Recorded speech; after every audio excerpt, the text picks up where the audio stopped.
BBC One. It's 5 to 5.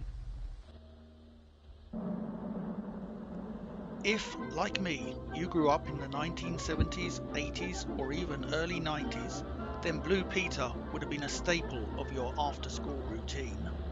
Alongside programmes like Newsround, Take Heart, Record Breakers and Crackerjack, it was must-watch television for millions of children.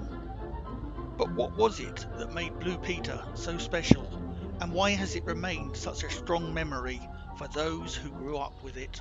In this video, we're going to take a look back at the programme's history, the people who made it, and some of the moments that defined it.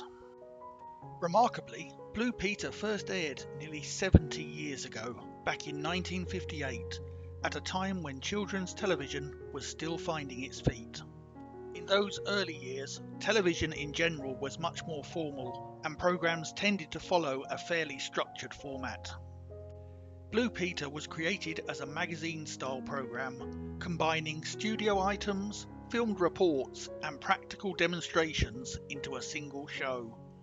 The name itself comes from a maritime signal, Blue Peter, which is flown by a ship to indicate that it is about to set sail.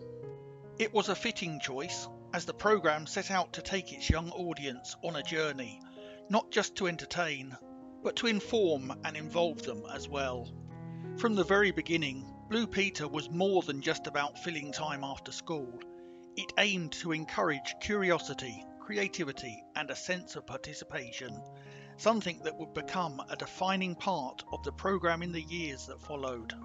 And it was this format that over time evolved into the Blue Peter that so many of us remember.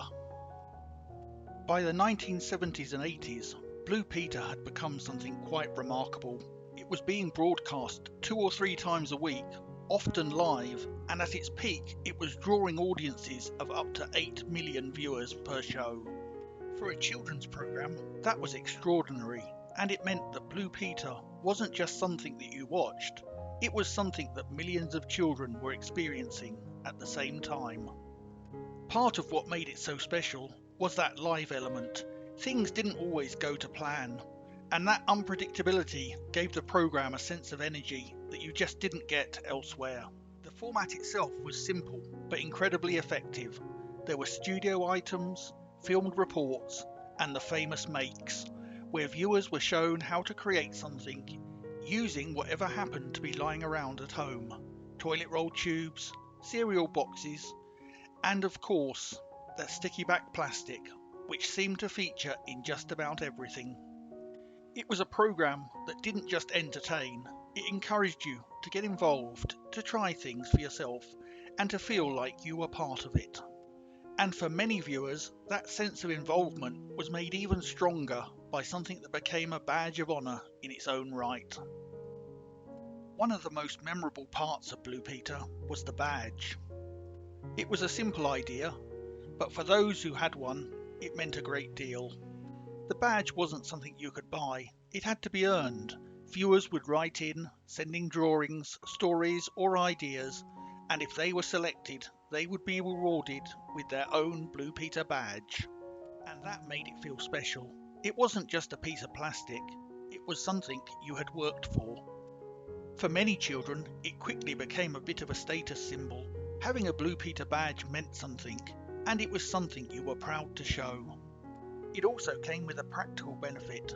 Badge holders could gain free entry to a wide range of attractions, from museums to zoos, which only added to the sense that it was something a little bit out of the ordinary.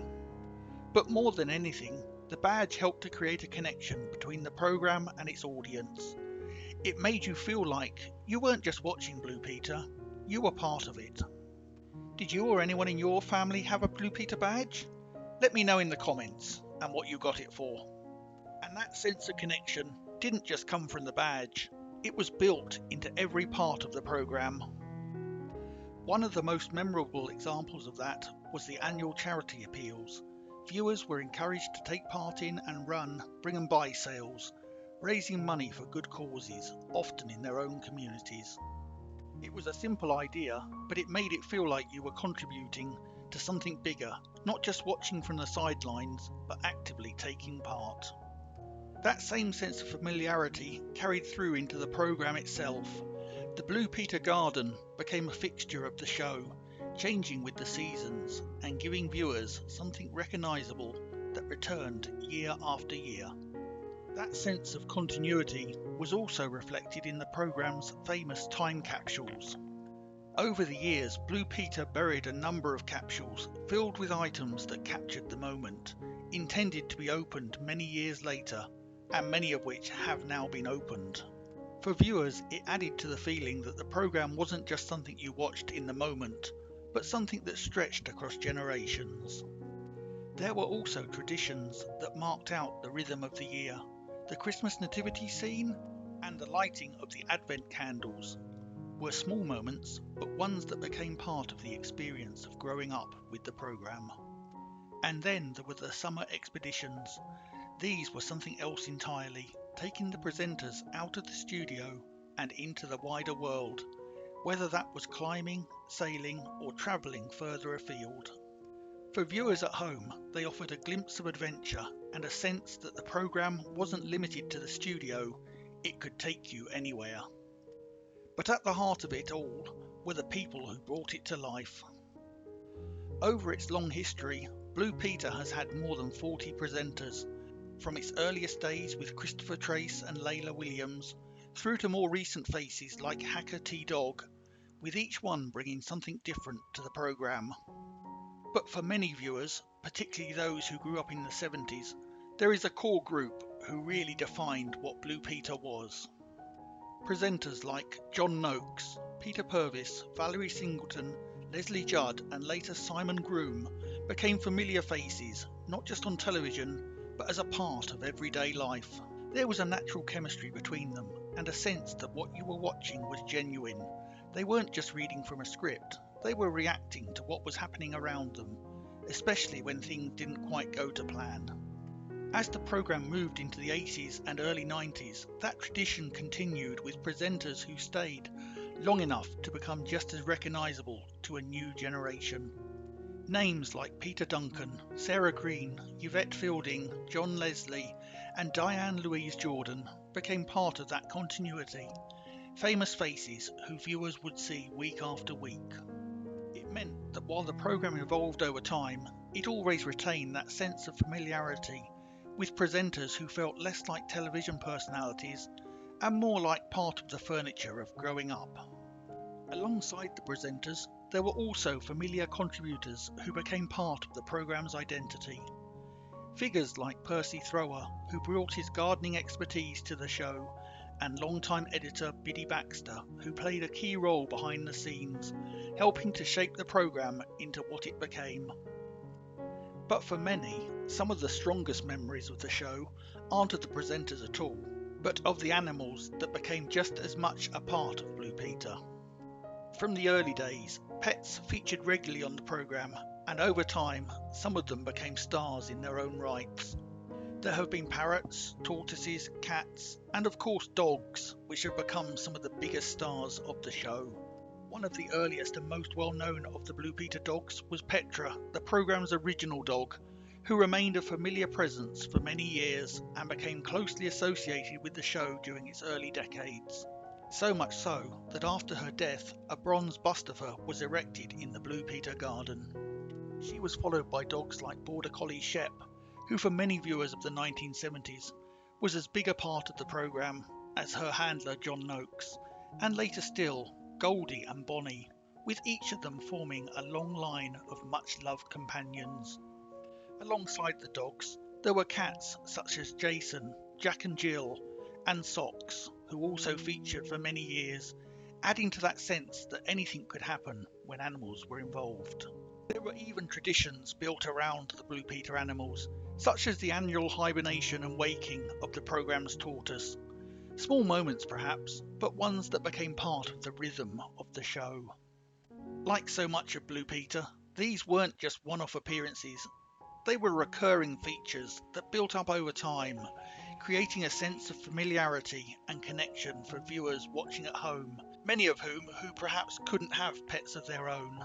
The animals weren't just there as props, they were part of the Blue Peter family. Over the years, Blue Peter became well known for its daredevil moments, mishaps, and even the occasional controversy along the way. Some of the most memorable moments came from the challenges taken on by the presenters themselves. John Noakes, in particular, became famous for his willingness to take on just about anything, from hurtling down the Cresta Run to climbing Nelson's Column on very rickety ladders with no helmet, no safety harness, just his normal coat and a pair of rather questionable flared trousers. If you tried that these days, health and safety would have a heart attack. That spirit carried on into later years, with presenters like Peter Duncan taking on their own challenges, reinforcing the idea that this was a programme prepared to push the boundaries of what you might expect from children's television. Of course, not everything went to plan. Some of the programme's most talked about moments came from when things went wrong, whether it was an unpredictable animal like Lulu the elephant in the studio, or something as simple as a campfire that went a bit over the top. These weren't polished, edited highlights, they were real moments, happening as they unfolded and shown live, and very much part of the programme's charm. From time to time, there were also moments of controversy. The departure of Richard Bacon in the late 1990s brought a different kind of attention to the programme, while even something as seemingly light-hearted as naming one of the programme's cats caused a controversy in its own right. But taken together, all of these moments, the daring challenges, the mishaps, and even the occasional controversy, helped to create something that felt genuine, unpredictable, and very much alive.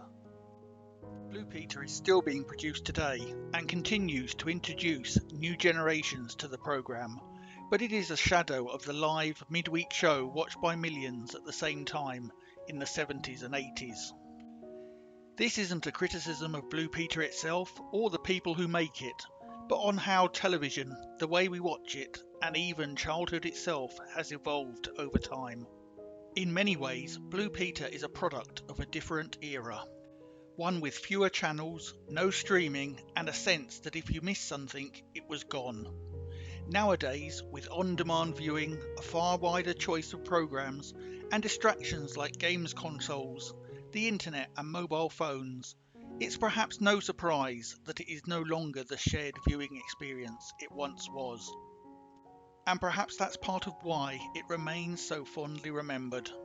The fact that it has continued for so long, adapting as it has, is a testament to the strength of the programme and the place it holds in the memories of generations who grew up watching it and later introduced their own children to it. For many of us, it wasn't just a children's programme, it was simply part of growing up. Thank you for watching. We'll be back soon with another set of Gen X memories, so don't forget to like, subscribe, and share with your friends.